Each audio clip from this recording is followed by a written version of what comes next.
प्यारे बच्चों, जय हिंद। फोर्स डिफेंस एकेडमी के यूट्यूब चैनल पर आपका स्वागत है। एयरफोर्स XY ग्रुप के लिए हम लोग प्रैक्टिस सेट डेली सॉल्व कर रहे हैं। आज हमारे प्रैक्टिस सेट का 4th डे है और हमारा मिशन है 20 आउट ऑफ 20। सो हम लोग इसको स्टार्ट करते हैं, पर स्टार्ट करने से पहले अगर आप लोग इस तरह की प्रैक्टिस सेट को लाइक कर रहे हैं तो इसको लाइक, शेयर और सब्सक्राइब करना ना भूलें। आइए बच्चों, स्टार्ट करते हैं। Choose the antonym of the given word.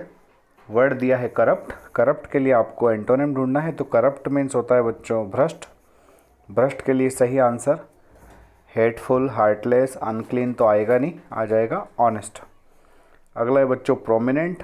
Prominent means होता है बच्चों जो बहुत प्रसिद्ध होता है। प्रोमिनेंट साइंटिस्ट हमने सुना होगा, doctor Abdul Kalam was a prominent scientist. तो प्रोमिनेंट यानी कि प्रसिद्ध, विख्यात जिसे आप कह सकते हैं। विख्यात का अपोजिट हो जाएगा ऑब्सिक्योर, जिसकी ज़्यादा जान पहचान नहीं है, जिसको लोग पहचानते नहीं हैं। करप्ट के लिए ऑनेस्ट, प्रोमिनेंट के लिए ऑब्सिक्योर। नेक्स्ट वर्ड है बच्चों नेक्स्ट क्वेश्चन है आपका find out the error in the given sentence. Sentence हमें दिया है और इसमें आपको एरर ढूंढना है। पास्ट द एग्जामिनेशन 2 years अगो। बच्चों जब हम पढ़ रहे थे हमने पढ़ा था कि जब भी अगो आता है, अगो का यूज़ हमेशा परफेक्ट टेंस में नहीं करते हैं। अगो का यूज़ परफेक्ट टेंस के साथ नहीं करते हैं, पर यहाँ पर आई हैव पास्ड आया है तो यहाँ पर सिंपली क्या होगा, आई हैव पास्ड में से हैव हट जाएगा, यहाँ पर सिर्फ आ जाएगा I passed the examination 2 years ago. So आपका एरर पार्ट जो है वो पार्ट 1 है। I passed will replaced I have passed. Question number 4 है बच्चों the earth moves round the sun isn't it. Question tag का क्वेश्चन है और इसमें एरर आपको देखना है। The earth moves round the sun. बच्चों आप देख रहे हैं the earth moves round the sun, ये प्रेजेंट इंडेफिनिट है। प्रेजेंट इंडेफिनिट के लिए हेल्पिंग वर्ब जो आता है वो डू डज आता है, पर इसने टैग बनाने के लिए इज का यूज़ कर लिया है, जबकि यहाँ पर आना चाहिए था डजंट। क्या आना चाहिए था बच्चों? Doesn't it. सो यहाँ पर भी पार्ट ए में ही गड़बड़ है, पार्ट 1 में, सॉरी डजंट इट जो है पार्ट 3 में गड़बड़ है आपका। इजंट इट के बजाय यहाँ पर डजंट इट आना चाहिए था। ठीक है बच्चों, नेक्स्ट क्वेश्चन पर आते हैं। Does he रेजेंबल। रेजेंबल के साथ में ध्यान रखना बच्चों, रेजेंबल के साथ में कोई प्रिपोजिशन नहीं आता है तो डायरेक्टली आपका आ जाएगा does resemble his father.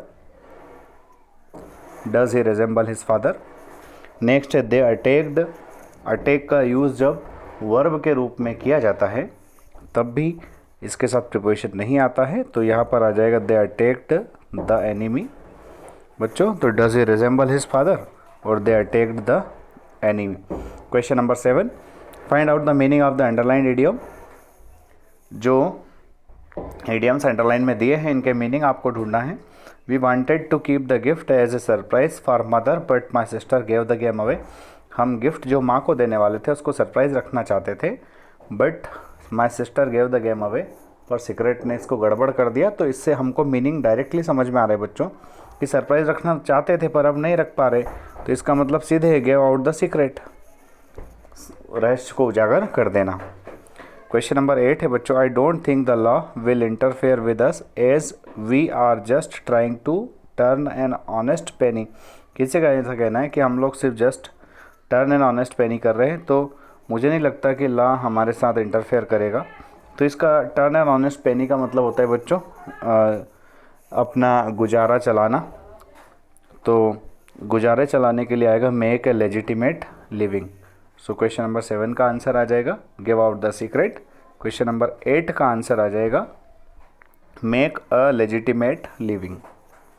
Next है बच्चों इम्प्रूव द सेंटेंस। सेंटेंस को इम्प्रूव करना है और इम्प्रूवमेंट कहाँ करना है ये भी देख लीजिए। जो रेड पार्ट है उसको इम्प्रूव करना है, अगर आप कर सकते हैं तो। अगर इम्प्रूवमेंट की ज़रूरत नहीं है तो उसको इम्प्रूव फिर नहीं करना है।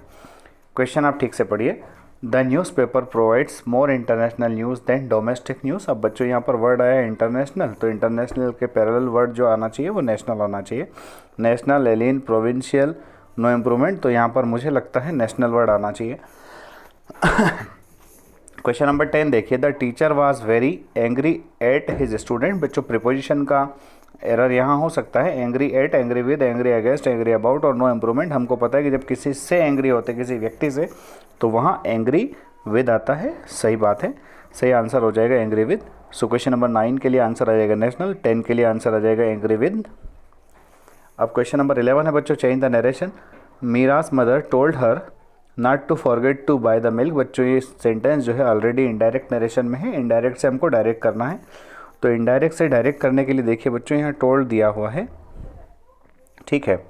तो टोल्ड दिया है ना बच्चों, और उससे कहा है कि दूध लाना मत भूल जाना, तो एक तरह से इंस्ट्रक्शन है। तो इंस्ट्रक्शन के लिए कोई वर्ड दिया है कि इधर देखते हैं, तो हाँ हमको दिख रहा है रिमाइंडेड, यहाँ दिख रहा है, क्योंकि टोल्ड तो होगा नहीं।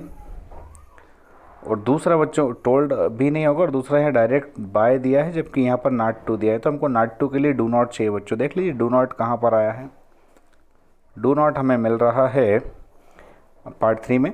सो Meera's mother reminded her do not forget to buy the milk, यही सही आंसर होगा। Yes. Question number 12, give one word for the given line. जो लाइन दिया है इसके लिए वन वर्ड देना है बच्चों। To try to settle a dispute between two other parties, दो दूसरे लोग हैं उनके बीच का डिस्प्यूट सुलझाना है, तो उसके लिए मीडिएट कहते हैं बच्चों। इसमें एक और, इसने मीडिएट का सही स्पेलिंग भी पूछ लिया है, तो मीडिएट का सही स्पेलिंग MEDIATE पार्ट 2 हो जाएगा। यस, सही ऑप्शन है सेकंड। 13 है बच्चों, to secure a boat by attaching it to an anchor. किसी बोट को सिक्योर करना उसको किसी एंकर से बांध करके, तो उस बोट को एंकर से बांधने के लिए वर्ड आता है मूर। सो बच्चों 12 के लिए आंसर आ जाएगा मीडिएट, 13 के लिए आंसर आ जाएगा मूर। नेक्स्ट है बच्चों rearrange the given words. Rearrange करना है PQRS को। 1 और 6 दिया है आपको। अब देखिए इन रिसेंट ईयर्स, तो रिसेंट ईयर्स में क्या हुआ, in recent years primarily because purchasing, नहीं ये P से स्टार्ट नहीं होगा। क्यों नहीं होगा, क्योंकि इन रिसेंट ईयर्स क्या हुआ, प्राइमरीली बिकॉज परचेसिंग नहीं, हैज़ ग्रोन मोर इंस्टेंस नहीं, सब्जेक्ट चाहिए भाई। तो managers now exert much influence, तो ये नाउ तो लास्ट में आना चाहिए, सबको पता है। तो मेरे ख्याल से स्टार्ट होगा R से, R से स्टार्ट कर लेते। Price competition in most industries has grown more instance, तो हमने शुरू किया RQ है क्या, यस RQ हमको सेकंड मिल रहा है, हम RQ के हिसाब से आगे बढ़ते। The price competition in more industries has grown more instance primary because purchasing managers, primary because purchasing managers now exert much influence over suppliers. So सही आंसर मेरे हिसाब से सेकंड होना चाहिए। Yes, second is the right answer. Change the voice. Question number 15 का हमको, question number 15 में बच्चों हमें वॉइस चेंज करना है। वॉइस चेंज करने के लिए has the postman not delivered the letter, तो ये आपका प्रेजेंट परफेक्ट है। प्रेजेंट परफेक्ट के लिए इसने हैज़ और डिलीवर्ड दिया है बच्चों। पैसिव जब हम करेंगे तो एक थर्ड फॉर्म और अपनी तरफ से लगा देंगे, तो इसमें बीन लगाना होगा। आप देखिए ऑप्शन में बीन कहाँ मिल रहा है आपको, और साथ में देखिए नॉट लगा है, नेगेटिव भी है, तो आपको नॉट बीन चाहिए। तो आप जब फाइंड आउट कर रहे हैं तो आपको बीन जो है 2 सेंटेंस में दिख रहा है, फर्स्ट में भी है और फोर्थ में भी है, पर फोर्थ में बीन जो है वो नॉट के साथ नहीं है, तो फोर्थ ऑप्शन गलत हो गया। थर्ड में बीन है नहीं, सेकंड में इज आया, ये भी गलत है। तो आपका फर्स्ट ऑप्शन सही, has the letter not been delivered by the postman. ठीक है बच्चों, क्वेश्चन नंबर 15 इज क्लियर। 16 देखिए बच्चों, choose the correctly spelled word. Question number 16 आपको दिया है, कह रहा है कि करेक्ट स्पेल्ड वर्ड चूज़ कीजिए। रिसीव आपको सबको पता है बच्चों, RECEIVE लिख कर देख लीजिए आप। तो जो स्पेलिंग आपको पहले से आता है आप उसको चारों ऑप्शंस मत पढ़िए, आप डायरेक्टली उसको लिख के देख लीजिए। RECIV, तो रिसीव का आपका फर्स्ट स्पेलिंग सही है। क्वेश्चन नंबर 17 बच्चों, रिपीटेशन REPETITION, तो रिपीटेशन का आपका सेकंड ऑप्शन सही है, रिसीव और रिपीटेशन। 18 पर आ जाते हैं बच्चों। 18 में आप पूछ रहा है choose the synonym of the given word. Emit करना यानी कि रिलीज़ करना बट बिना प्रेशर के। सो आप देख रहे हैं इसमें ऑप्शन में दिया अपीयर नहीं होगा, डिसअपीयर भी नहीं होगा, वॉमिट यानी कि प्रेशर के साथ रिलीज़ करना। तो यहाँ पर सही आंसर आ जाएगा बच्चों डिस्चार्ज। तो एमिट मीन्स हो गया डिस्चार्ज। अगला है बच्चों गुलिबिलिटी। गुलिबिलिटी के लिए का मतलब होता है सादगी, सादगी के लिए आ जाएगा बच्चों सिंप्लिसिटी। ठीक है, 19 के लिए सिंप्लिसिटी। अब आप देख रहे हैं last question, question number 20, change the voice. Voice आपको चेंज करना है, आपके बाएं हाथ का खेल है वॉइस चेंज करना। मिस्टर दत्ता टीचर्स अस इंग्लिश। टेंस तो आपको पहचाना ही गया है, टीचर्स यानी कि आपका टेंस है प्रेजेंट इंडेफिनिट। प्रेजेंट इंडेफिनिट का जब आप पैसिव करेंगे तो आप इज एम आर का यूज़ करेंगे बच्चों। आप देख लीजिए यहाँ पर हैव बीन का यूज़ हुआ है जो कि गलत है। ठीक है। अब आप देखिए, आपका ऑब्जेक्ट अस और इंग्लिश दोनों में से कुछ भी हो सकता है। हम इंग्लिश को ले लेते हैं तो इंग्लिश के साथ इज़ आएगा, इंग्लिश के साथ इज़ आया हुआ है। English is taught to us by mister Datta, so question number 4 is right. बच्चों फर्स्ट क्यों नहीं होगा, क्योंकि यहाँ पर आर बिंग दिया है, यानी कि ये कंटिन्यूस की फीलिंग दिला रहा है। और क्वेश्चन नंबर 2 इसलिए नहीं होगा, mister Datta we are taught English नहीं। तो आपका सही आंसर है बच्चों क्वेश्चन नंबर 4 ऐसे।